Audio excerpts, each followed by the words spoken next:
ওম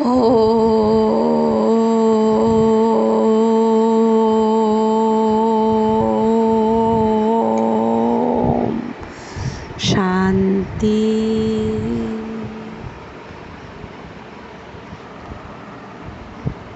30/8/2024 প্রাতঃমুরলি। ওম শান্তি। বাপদাদা মধুবন। মিষ্টি বাচ্চারা, তোমাদের খুশি হওয়া উচিত যে দুঃখ হরণকারী বাবা আমাদের সুখ ধামে নিয়ে যেতে এসেছেন। বাবা বলছেন তোমাদের খুশি হওয়া উচিত যে দুঃখ হরণকারী বাবা আমাদের সুখধামে নিয়ে যেতে এসেছেন। আমরা স্বর্গের রাজপুত্র রাজকন্যা হতে যাচ্ছি। প্রশ্ন: বাচ্চাদের কোন স্থিতি দেখে বাবা চিন্তান্বিত হয় না কেন? উত্তর: কোনো কোনো বাচ্চা ফার্স্ট ক্লাস সুগন্ধি ফুল, কারো মধ্যে আবার বিন্দুমাত্র সুগন্ধ নেই, কারো অবস্থা খুব ভালো থাকে আত্মিক স্থিতি, কেউ বা মায়ার তুফানে পরাজিত হয়। এইসব দেখেও বাবা চিন্তান্বিত হয় না, কারণ বাবা জানেন সত্যযুগের রাজধানী স্থাপন হতে চলেছে। তবুও বাবা শিক্ষা প্রদান করে বলেন, বাচ্চারা যতটা সম্ভব স্মরণে থাকো, মায়ার তুফানে ভীত হয়েও না।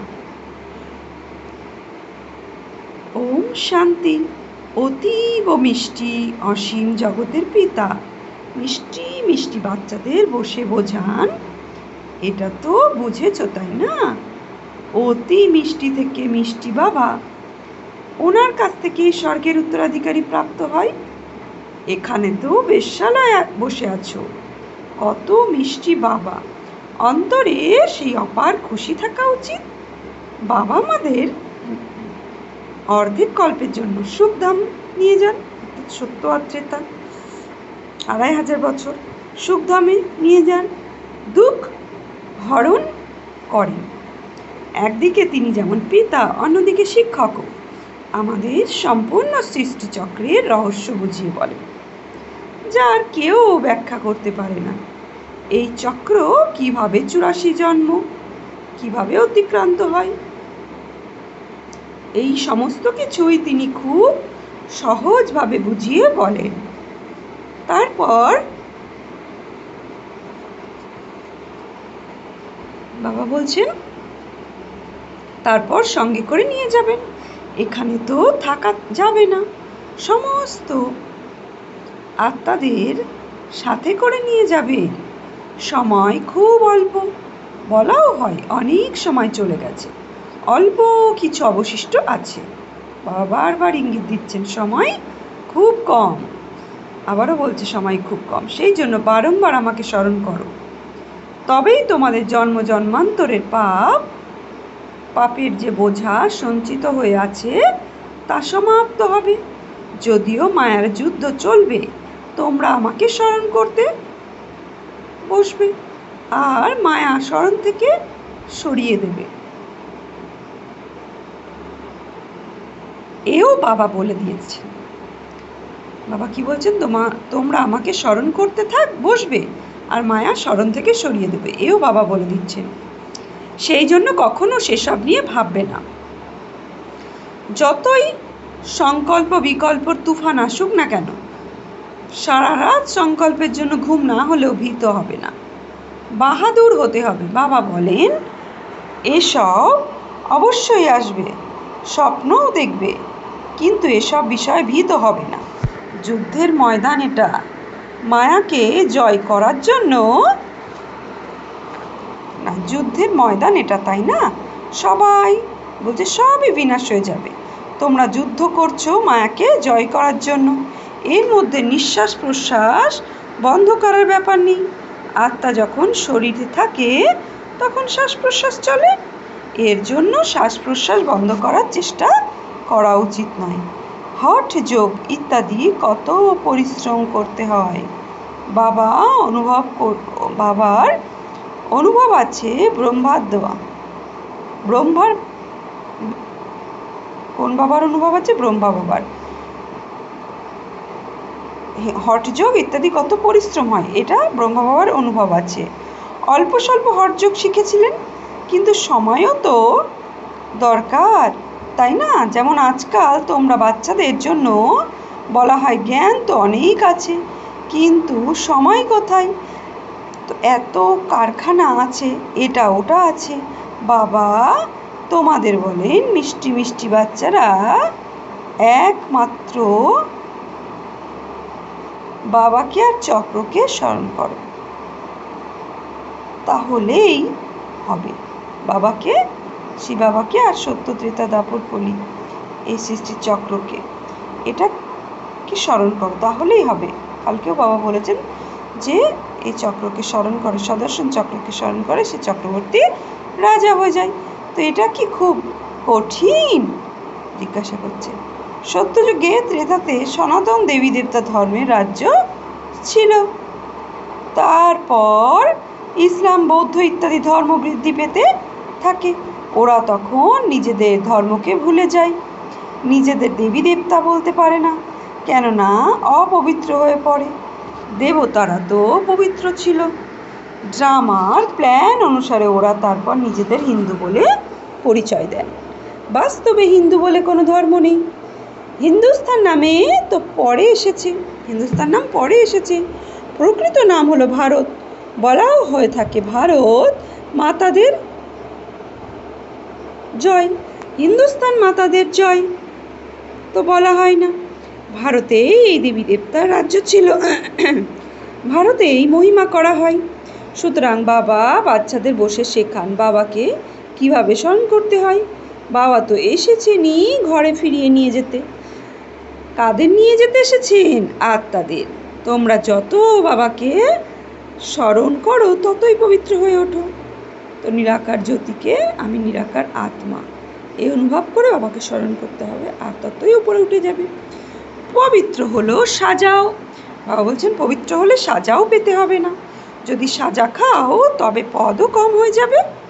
সেই জন্য যত স্মরণ করবে ততই বিকর্ম বিনাশ হতে থাকবে।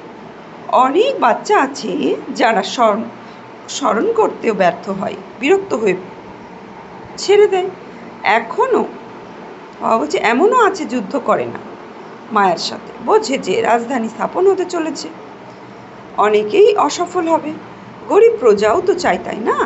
যদিও ওখানে কোনো দুঃখের নেই, কিন্তু গরিব আর বিত্তবান প্রতিটি স্তরেই থাকবে। এ হলো কলিযুগ। এখানে গরিব হোক বা বড়লোকই হোক, উভয়ের দুঃখই ভোগ হয়ে থাকবে। ওখানে গরিব বড়লোক উভয়েরই সুখে থাকে। ধনী বা দরিদ্র হওয়ার অনুভব থাকলেও দুঃখ লেশমাত্র থাকে না। অবশিষ্ট নম্বর অনুসারে হবে, তাই না? বলছে অবশিষ্ট নম্বর অনুসারে যে যতটা পুরুষার্থ করবে সেই অনুসারে 1, 2, 3, 4 এইভাবে নম্বর অনুসারে হবে।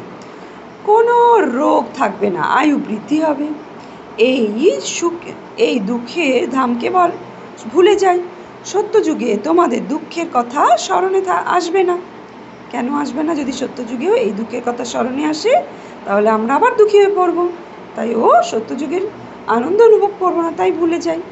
সুখধাম আর সুখধামের কথা বাবা এসে স্মরণ করিয়ে দেন। মানুষ বলে স্বার্থ ছিল না, মানুষ বলে স্বর্গ ছিল, কিন্তু কবে ছিল, কেমন ছিল, কিছুই জানে না। লক্ষ বছর বলার কারণে আরও স্মরণেই আসে না। বাবা বলেন কাল তোমাদের সুখ ছিল, কাল আবার সুখ হবে, আগামীকাল আবার সুখ হবে, আর গতকাল সুখ ছিল। সুতরাং বাবা এখানে বসে তার ফুলেদের দেখেন, এই আস্থা সুন্দর ফুল, এই আত্মা সুন্দর ফুল, এইভাবে পুরুষার্থ করে। এই আত্মার স্পর্শ বুদ্ধি সম্পন্ন নয়, পাথর বুদ্ধি। বাবার কোনো বিষয়ে চিন্তা থাকে না। তবে হ্যাঁ, তিনি ভাবেন যে বাচ্চারা শীঘ্রই পঠন পাঠন করে বিত্তশালী হয়ে উঠুক, অন্যদের পড়াশুনো করাতে হবে। ঈশ্বরীয় সন্তান তো হয়েছে, কিন্তু তাড়াতাড়ি ঈশ্বরীয় পাঠ পড়ে বিচক্ষণ হয়ে উঠুক। কত দূর নিজেরা পড়াশুনো করে আত্মাদেরও পড়াচ্ছে, কতখানি সুগন্ধি ফুল হয়ে উঠছে, অর্থাৎ সুখদায়ী সংস্কার, সুগন্ধি ফুল হয়ে উঠছে, সুখদায়ী সংস্কারে নিজেকে শৃঙ্গার করছে। এইসব বাবা এসে প্রত্যক্ষ করছেন। কেননা এই হলো চৈতন্য ফুলেদের বাগান। সুগন্ধি ফুলেদের দেখলেই কত সুন্দর অনুভূতি হয়, খুশির অনুভব হয়। বাচ্চারা নিজেরাও ঘুরছে, বাবা স্বর্গের উত্তরাধিকারী প্রদান করেন। বাবাকে স্মরণ করতে থাকলে পাপ কাটতে থাকবে। নয়নে সাজা খেয়ে তারপর পদপ্রাপ্ত হবে। একে বলা হয় শান্তি ভোগের পর, একে বলা হয় শান্তি ভোগের পর ভোজন লাভ।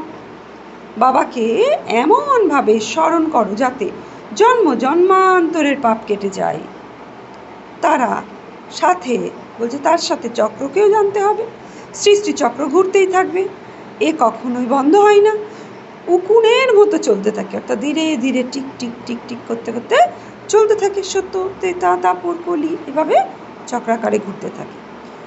তো বাবা বলছে এই অনন্ত ড্রামা অতি ধীরে ধীরে চলে, ঘড়ির কাঁটার মতোই টিক টিক করে থাকে। ৫,০০০ বছরে প্রত্যেকটি সেকেন্ডে মিনিটে কত সময়ের জন্য হয় তাও বাচ্চারা বের করে পাঠিয়েছে।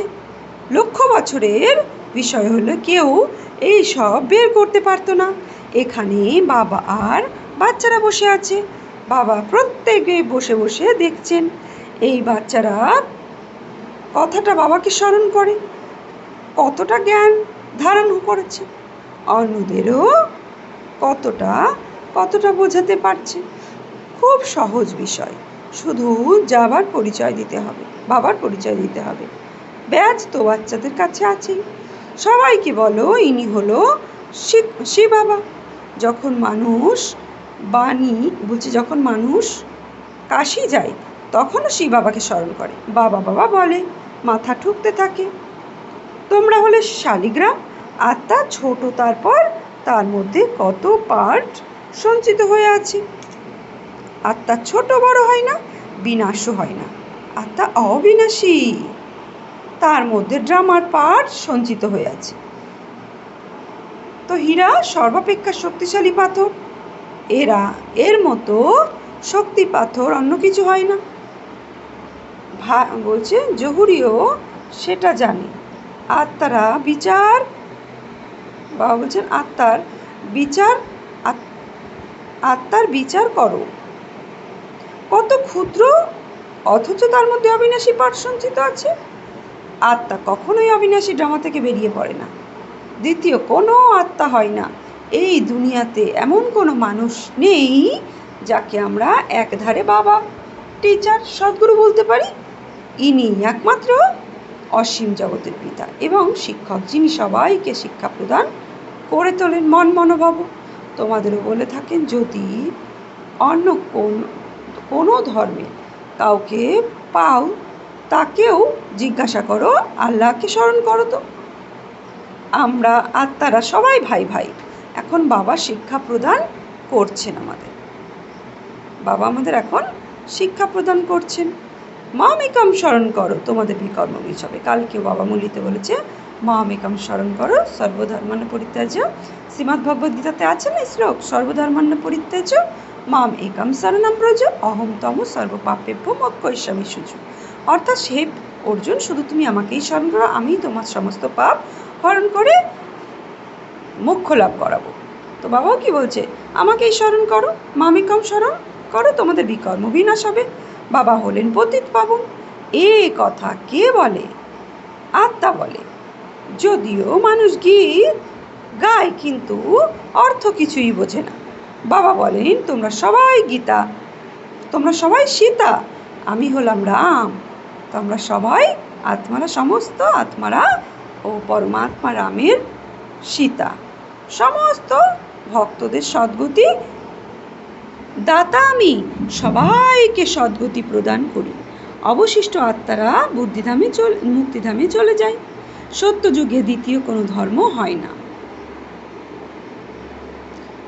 শুধুমাত্র আমরাই থাকি, কেননা আমরাই বাবার কাছ থেকে অবিনাশী উত্তরাধিকার গ্রহণ করে থাকি।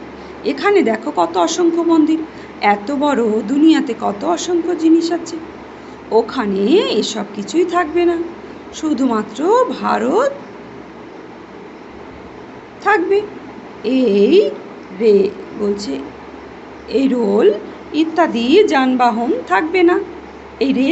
যানবাহন থাকবে না, এই সব কিছুই বিনাশ হয়ে যাবে। ওখানে রেলের প্রয়োজন নেই, ছোট শহর হবে।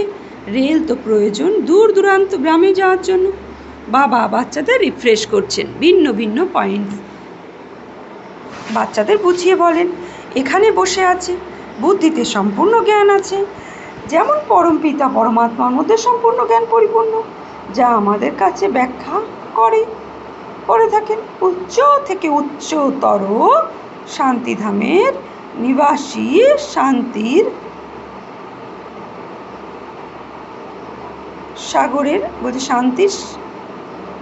সাগর বাবা। তো বাবার পরিচয় দিল, বাবা শান্তির সাগর, সুখের সাগর বাবা, তাই না? আমরা আত্মারা সবাই এই সুইট হোমের নিবাসী। শান্তির জন্য অন্য মানুষের কাছে মাথা ঠোকে।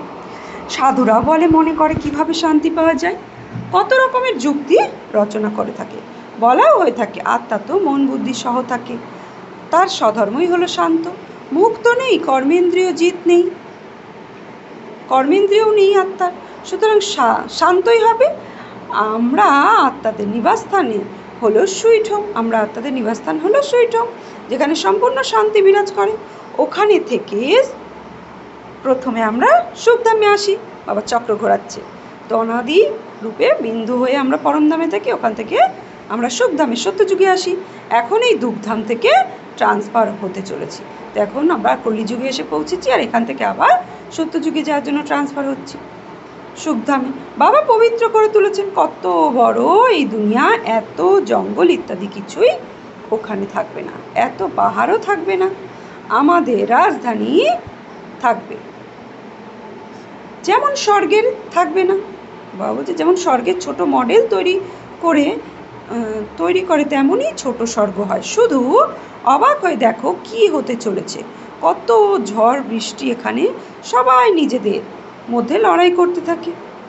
তারপরে এই সম্পূর্ণ দুনিয়া শেষ হয়ে গেছে, এখন কোথায় যাবে? সমুদ্র আর ধরিত্রীর বুকে চলে যাবে, অর্থাৎ ভূকম্প আসবে আর সমুদ্র গ্রাস করে নেবে। এসব কোথায় যাবে? সমুদ্র আর ধরিত্রীর বুকে চলে যাবে। এদের চিহ্ন মাত্রও থাকবে না, পুরনো দুনিয়ার চিহ্ন মাত্রও থাকবে না। সমুদ্রে যা চলে যায় তা সমুদ্র গর্ভে গিয়ে শেষ হয়ে যায়, সাগর গ্রাস করে নেয়, তত্ত্বতে মাটিতে মিশে যায়।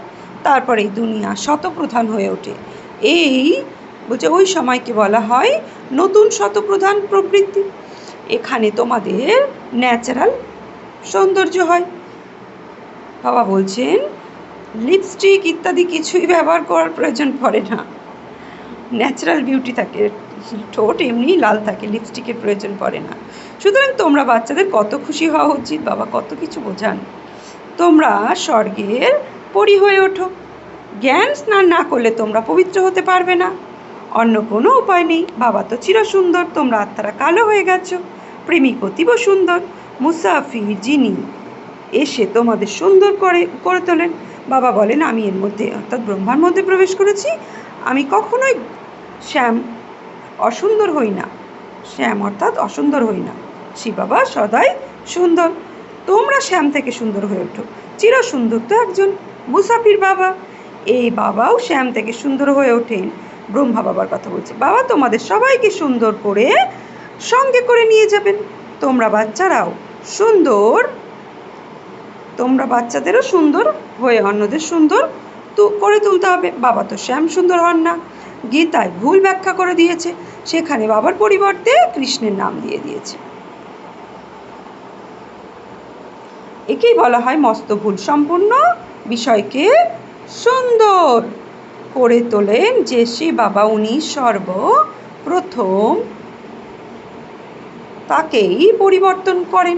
তিনি স্বর্গের প্রথম সুন্দর, বাবা বলছেন তিনি স্বর্গের প্রথম সুন্দর, মানে ব্রহ্মা বাবা প্রথম সুন্দর শ্রীকৃষ্ণ, তারই নাম গীতায় লিখিত হয়েছে।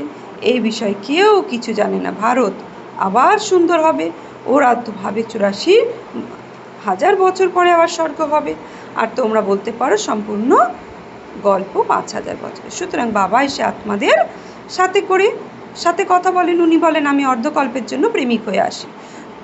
তোমরা আমাকে আহ্বান করে বলেছো, হে পতিত পাবন এসে আমাদের আত্মাদের প্রেমিকদের পবিত্র করে তোলো। সুতরাং ওনার শ্রীমতে চলা উচিত, মেহনত করা উচিত। বাবা এমন বলেন না যে হে তোমরা কাজকর্ম করো না, কখনোই বলেন না। সব কিছুই করতে হবে।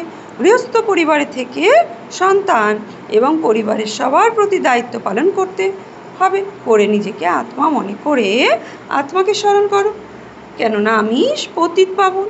সন্তানের দায়িত্ব পালন কর, কিন্তু বলছে সন্তানের দায়িত্ব পালন কর, কিন্তু আরও সন্তানের জন্ম দিও না। যে সন্তান আছে তাদের দায়িত্ব পালন করো, কিন্তু আর সন্তানের জন্ম দিও না, নয়তো সবই স্মরণে আসবে। পরিবারের সবাই থাকতেও তাদের ভুলে যেতে হবে। যা কিছু তোমরা দেখছো সবই শেষ হয়ে পড়বে, শরীরও কি শেষ হয়ে যাবে। বাবার স্মরণে আত্মা পবিত্র হয়ে যাবে, আমরা নতুন শরীর প্রাপ্ত করব। এ হলো অসীম জগতের সন্ন্যাস। বাবা নতুন করে নির্মাণ করছেন। সুতরাং এই পুরনো ঘর থেকে মন সরে যায়। স্বর্গে কি নেই? অপার সুখ সেখানে। স্বর্গ তো এখানেই হবে। দিলভরা মন্দির হলো সেই স্মারক চিহ্ন যার নিচে বসে তোমরা তপস্যা করছো। দিলভরা মন্দিরে রাজস্থানে স্বর্গ কোথায় দেখবে? ওরা হলেন সিলিং, ছাদের ওপরে স্বর্গ দেখিয়েছে। হ্যাঁ, দিলভরা মন্দিরে ওপরে ছাদের ওপরে স্বর্গ দেখিয়েছে, নিচে তোমরা তপস্যা করছো, এটা দেখিয়েছে। তো রাজযোগ তপস্যা করছো, উপরে তোমরা রাজত্ব করছো। তো নিচে তপস্যা করার পরে উপরে সত্যযুগে গিয়ে রাজত্ব করছে। মূর্তি এবং সর্বোচ্চ স্থানে গুরু শিখরকে দেখানো হয়েছে। গুরু সর্বোচ্চ শিখরে বসে আছেন। উচ্চ থেকে উচ্চতম হলেন সদ্গুরু, মাঝখানে ওরা স্বর্গকে দেখিয়েছে। সুতরাং এই দিলভরা মন্দির সম্পূর্ণ স্মৃতি বহন করতে চলেছে। তোমরা রাজযোগ শিখছো, তারপর স্বর্গ ওখানে নির্মাণ হতে হবে। ওখানে দেবতারা ছিল, তাই না? তাদের জন্যই এখন পবিত্র দুনিয়া নির্মাণ হচ্ছে। আচ্ছা, মিষ্টি মিষ্টি হারানিধি বাচ্চাদের প্রতি মাত পিতা বাপ তাদের স্মরণে স্নেহ সুমন আর সুপ্রভাত। আত্মাদের পিতা তার আত্মারূপী বাচ্চাদের জানাচ্ছেন নমস্কার। আমরা আত্মারূপী বাচ্চারা আত্মারূপী বাপ তাদেরকে জানাচ্ছি নমস্কার, সুপ্রভাত, ধন্যবাদ। ধারণার জন্য মুখ্য সার: 1. এই চোখ দিয়ে সব কিছু দেখেও ভুলে যাওয়া অভ্যাস করতে হবে।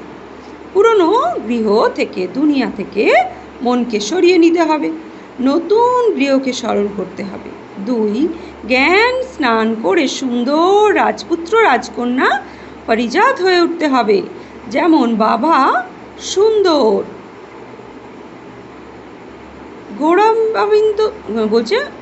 গৌরকান্তি পথিক মুসাফির, তেমনই তার স্মরণে আত্মাকে শ্যাম থেকে সুন্দর হতে হয়। মায়ার যুদ্ধে ভীত হওয়া উচিত নয়, বিজয়ী হয়ে দেখাতে হবে। বরদান: মহাদানী হয়ে উদার হৃদয়ে খুশির খাজানা বিতরণকারী মাস্টার করুণাময় ভব।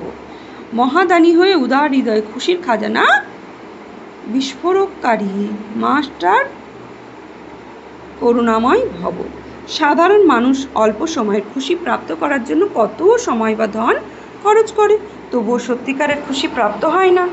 এই রকম সময় তোমাদের অর্থাৎ আত্মাদেরও মহাদানী হয়ে বড় হৃদয়ের সঙ্গে খুশির দান দিতে হবে।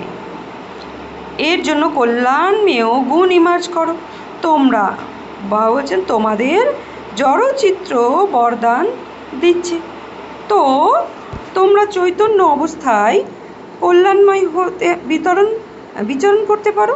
তো আমাদের জড়চিত্র অর্থাৎ মূর্তি কি করছে?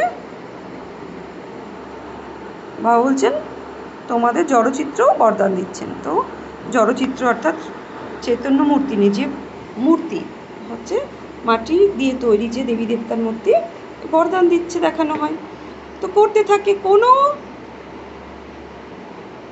না করুণাময় হয়ে বিতরণ করতে থাকো চৈতন্য অবস্থায় বরদান। তো কেননা সকল আত্মা এখন পরবশে রয়েছে, আসুরি বসে রয়েছে, পাদবিকারের বসে।